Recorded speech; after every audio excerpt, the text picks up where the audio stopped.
Okay, so we're on our way about an hour down the road here to pick up another project, which I definitely don't need, but I don't know, just something I wanted to do for a while here. So I got the trailer on the back of the truck, and what I like to do is me and a couple of my buddies, they do is off-road four-wheel drive racing.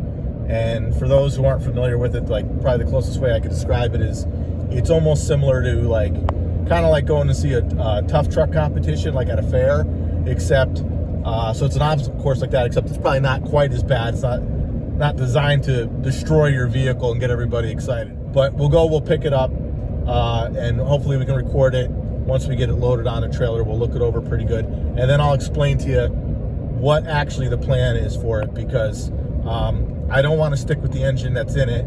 First of all, it doesn't run. Secondly, that'd be a little bit boring. I want to do something a little different that a lot of guys who do this kind of racing are not doing for whatever reason. And maybe they know that it's a bad idea and I don't know well enough yet. I'm going to make a stupid mistake. But I think it's going to be a good idea. I think it's going to be something fun and exciting and a different thing to do with the races. So we'll catch up with you again once we get the vehicle loaded on the trailer. So this is it. The Ranger, which we stopped to get some food, and we need to unload it and turn it around because obviously I would say we got a little too much tongue weight on this thing. So I won't bore you with the video or details of us turning it around and reloading it, because we'll probably do something unsafe or stupid and hurt ourselves. So I'd rather you not be witness to that. All right, another hour down the road, almost back to the house, but we got the truck turned around on the trailer, which was definitely beneficial. You could see the Chevy sitting much more level now and have way too much tongue weight on it. Before it was probably not that safe, so thankfully it was only like that for a mile or two before we got it switched around here. But you can see the Ranger pretty much uses up all the available length here of my trailer. But the main thing that we were worried about was rust issues, and I don't mean rust issues like this little crap you see here or like the rocker being a little soft. I'm talking frame issues, which you really can't see in this lighting, but obviously with racing, like, you know, you're going to take like some little jumps and whatever, so you got to make sure the frame's good and strong. And this thing's actually, other than, maybe you can see it better on the side, probably not, but other than a little tiny bit of surface rust on it, there's really nothing like scaling off or nothing flaky, even in the most notorious spots like back here by the suspension. So everything looks pretty good. We should be all right. But yeah, overall, pretty happy.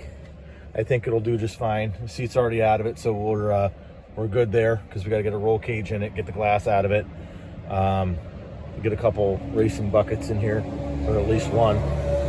And it's a 3-liter auto, but it's going to be a 2.3-liter turbo out of a 88 turbo coupe, and a 5-speed, which for right now is probably going to be a but yeah, that's it. Doesn't look too bad. We'll get it back to the house, unload it, and I'll call it a night.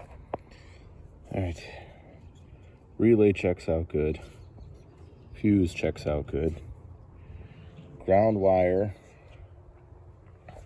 running all the way to the ground of the test light. Another wire wrapped around a probe of the test light, because I can't hold it up there and turn the key at the same time. That's why I had to do this. Goes up and is plugged into, I unplugged the harness going back to the fuel pump, and that's the pin that should be activating the fuel pump.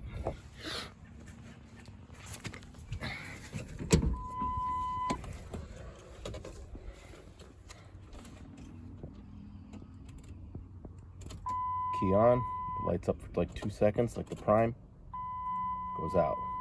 If we crank it,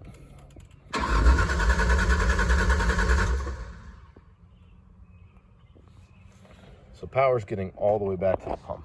The pump itself is bad. All right, got the fuel pump in. So a little anticlimactic, obviously. I already got it up the driveway, so. But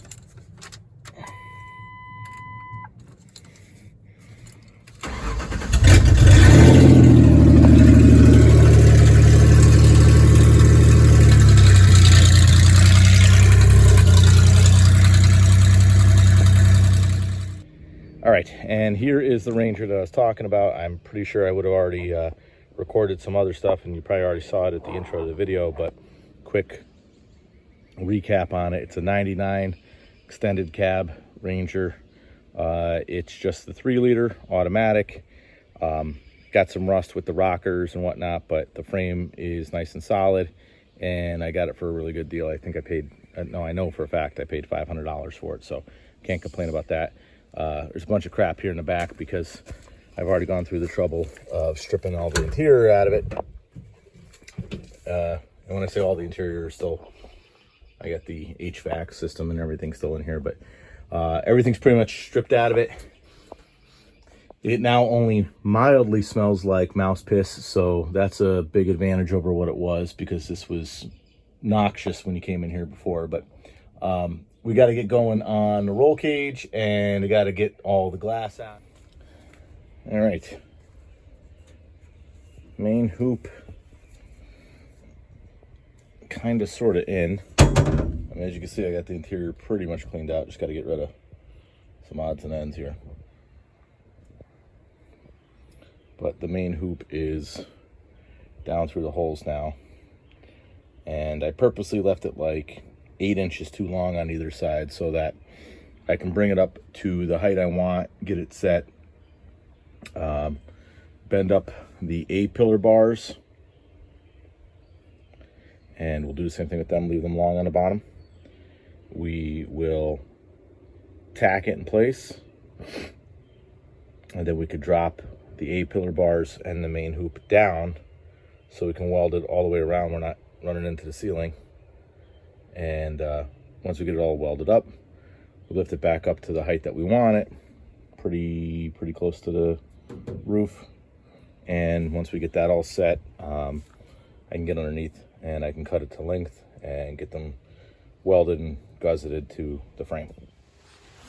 All right, not perfect, but I think that's a pretty decent fit up on that main hoop.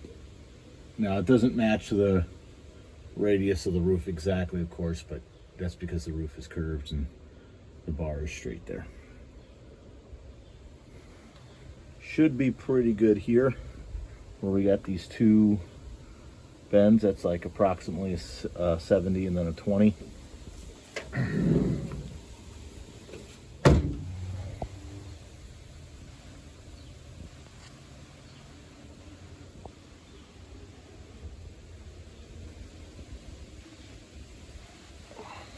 That's pretty good.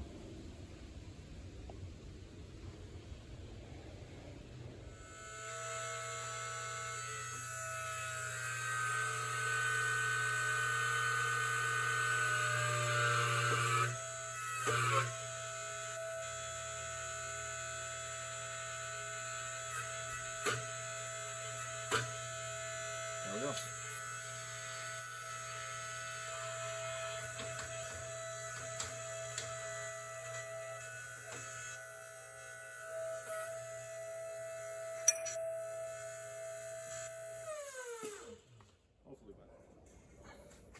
And let's hope that I did not screw it up.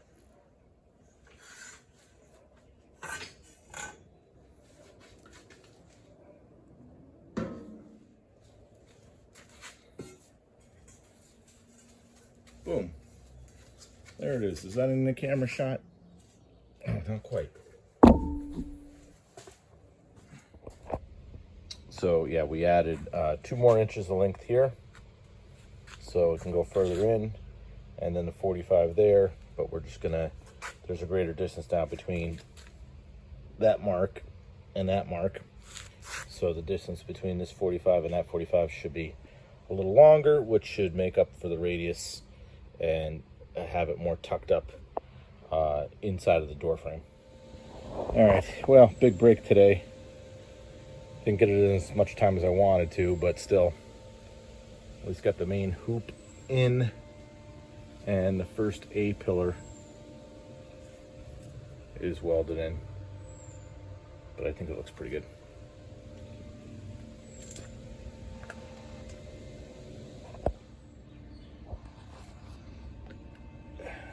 Nice and tight.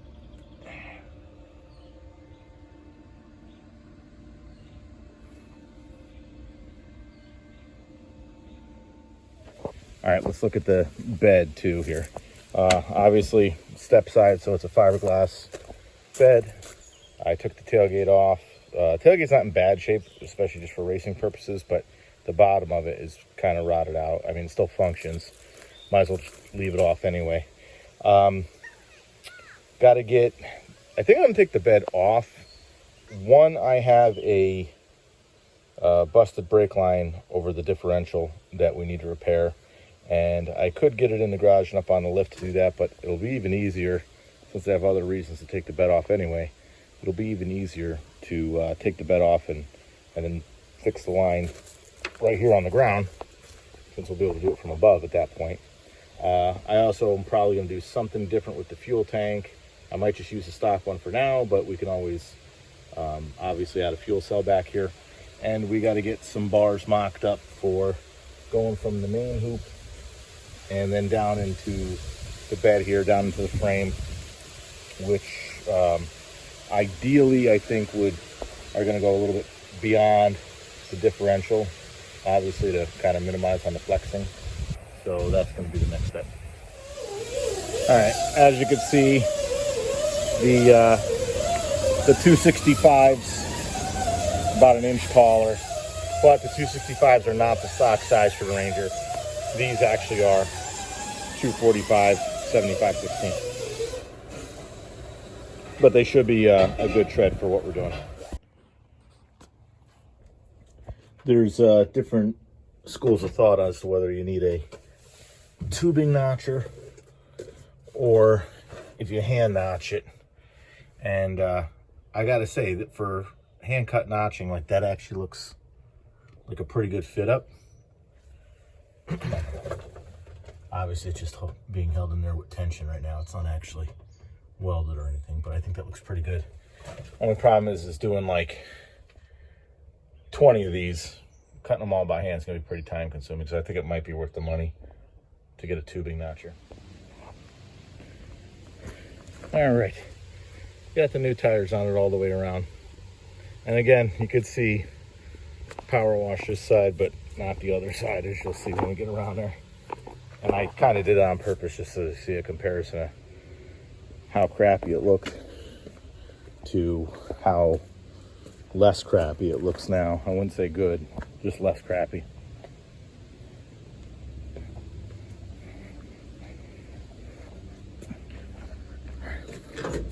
All right, main hoop is in.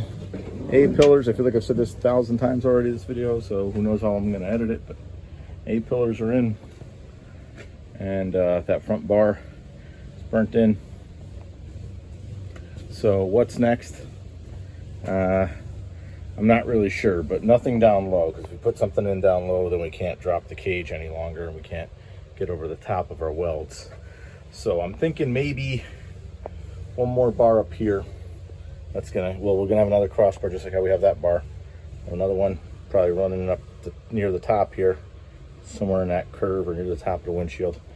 And then we'll do one more bar, center support bar, that's at this height, and that way it gives a little bit more clearance height-wise in a event of a rollover. This is the sort of shit where I wish I had an extra set of hands. I would pick the hottest day of the year so far to get the bed off of this thing. It's like 92 degrees right now, 93, with super high humidity, and no help getting the bed off, so I managed to do it solo. That was a real pain in the ass.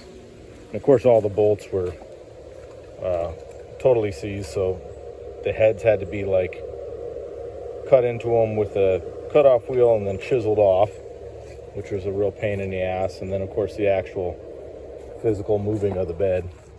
But it's off now. And thankfully the frame's looking pretty good. I mean, there's a little bit of stuff here, like this rust here and on these that support for the spare tire, but the actual frame rails themselves look nice. And so once we get all this other junk out of the way, we'll clean them up a little bit with that new surface conditioning tool. I got the Bauer brand one. Maybe I'll do a review on it, I don't know, we'll see. And get it cleaned up a little bit. I also think I said this in one of the videos, but when I first got this truck, it had a dead fuel pump. So I had quickly dropped the tank and put a fuel pump in it. At this point, I wish I had just taken the bed off and put the pump in from above, but a good buddy of mine who races as well has a brand new fuel cell he said I could have. So I think that's the route we're gonna go. All right, just in time. I ordered this 2 days ago or 3 days ago, and it wasn't supposed to get here for like 3 or 4 more days, but it shipped very quickly. And what it is the cheapest tubing notcher I could find. The one they sell on, what do you say, Vevor, whatever it is. But yeah, there it is. All greasy, and reviews are kind of 50-50. Some people say it's good, it works great. Some people say it sucks and it's terrible. Well, we're gonna give it a shot and we're gonna see. I'm not doing anything crazy with it. I'm building this roll cage and seeing how it goes. In the worst case scenario, if I got to replace a little bit of the hardware or something like that, it's still worth it. At the end of the day, it was $53 shipped, so can't complain. But let's give it a shot here on that piece that we just cut for the top of the windshield. Started pulling the wheel liner out. I mean, while it's already upside down, it makes more sense to do it.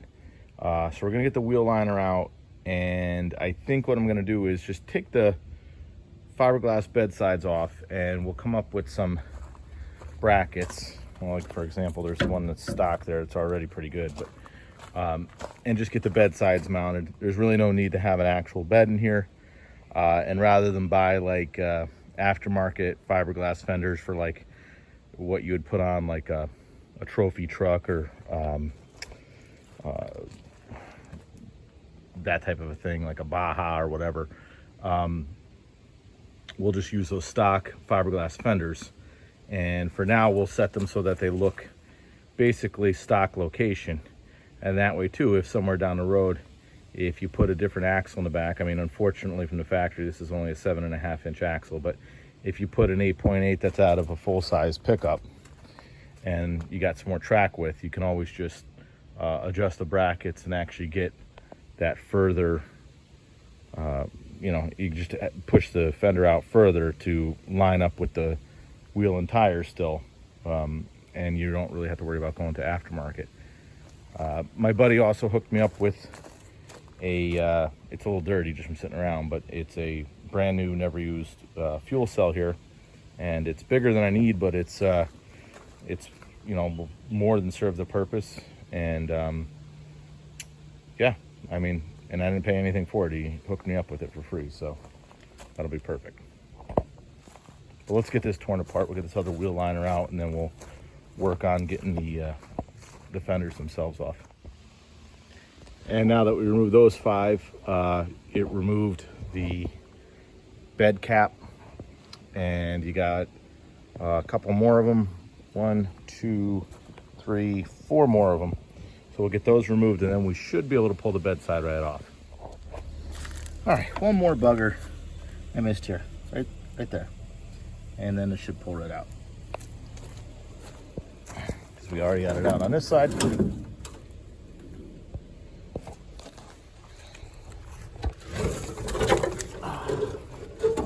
Beautiful. See how easy that was? All right, I picked up one of these Harbor Freight surface conditioning tools. And I think they're all the same, whether you get it from Harbor Freight or Eastwood or whoever. This one happens to just be labeled Bauer. I'm sure they all come out of the same factory. But I thought this was a good time to give it a shot. just to get some of this surface rust off of the frame rails here. And as you can see, I just did a portion here. It looks pretty good. It cleaned it up nice. Obviously, it was rusty enough that there's still like that pitting texture to it, except for areas where the rust wasn't as severe. You can see it took it more to like a shiny, smooth surface. But it does seem to work pretty good. And the only thing I hit it with so far was the hardest one, the polycarbonate drum. And off video, a couple days ago, I took the finishing drum. This is the smoothest one. And it actually gave me a really nice finish on a piece of aluminum. I was just testing it out. And of course, here's the one that's kind of like your medium finish. So I might bolt those other ones on and run it back over just to see what it does. But for right now, the main thing, I just wanted to clean this up a little bit. And we got the bars cut for, I don't even know what you're going to call them, but the rear bars that are going to tie from the main hoop down back here, just to kind of give it some rigidity. So let's get that mocked up and see what it looks like. Don't know if I showed it in the video or not yet, but this is a cheap Amazon tubing notcher I picked up. And what I did was I bought a Lennox brand carbide tipped hole saw for it. So we'll actually have some a decent hole saw that'll actually hold up a little bit. So I've done a couple test cuts with it and it works pretty good. I still have to shim up this piece here a little bit because it's actually not quite centered. It looks kind of like it is when you eyeball it quick, but the saw is slightly too far this way. But it's okay, it's not a problem for what we're doing right now. I will have to make up a shim though to go behind it. But we'll cut this and we'll show you just how smooth it goes.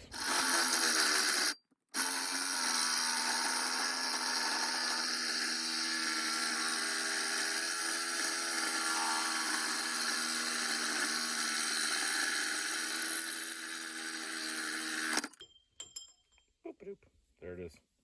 Just about a minute. It took me a little bit longer because this old DeWalt's really getting worn out and the clutch loosens itself from drill engagement and back down to like a lower clutch engagement. So you got to kind of keep your hand on it at the same time. But cut it pretty good. And you can see what I'm talking about with that offset. So we got to clean up that edge. But other than that, good to go.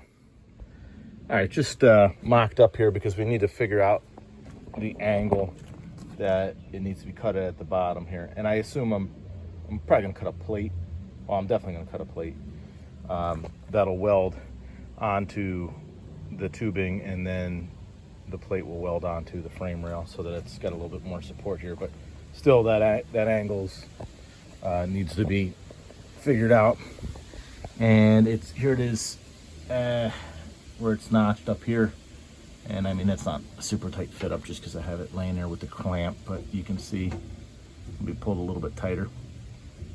But it looks pretty good and it gives us an idea of the length. I wasn't sure where I wanted to go with the length. I think it looks nicer, like just from an aesthetics perspective, if it had been shorter and landed somewhere around like here to here, like over the axle. But I think from a rigidity standpoint, the closer you can get to that rear shackle, the better. So this length ended up being 7 feet long. So that actually seems like it was probably the most appropriate way to do it. So that's where we're gonna end up. And I think that should be still plenty of rigidity because it's far enough back, it's very near that rear shackle.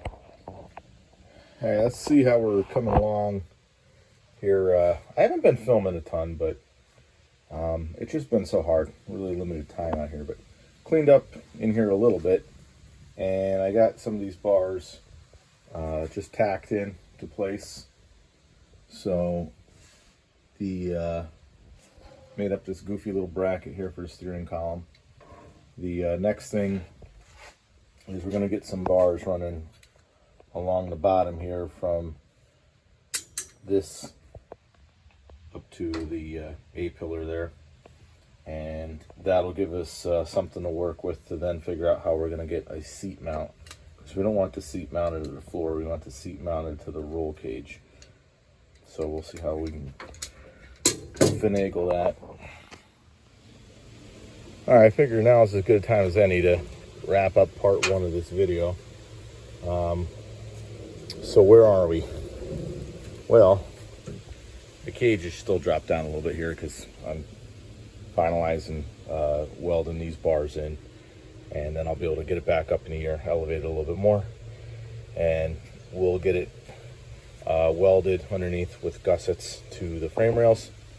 But we got in most of what we need to get in: the upper windshield bar, the firewall here, this dash bar. Like I pointed out, that little bracket I made, so at least for the time being, the steering column's in place. These are just tacked in on both sides. In fact, that one's not even tacked in, it's just laying in there under tension.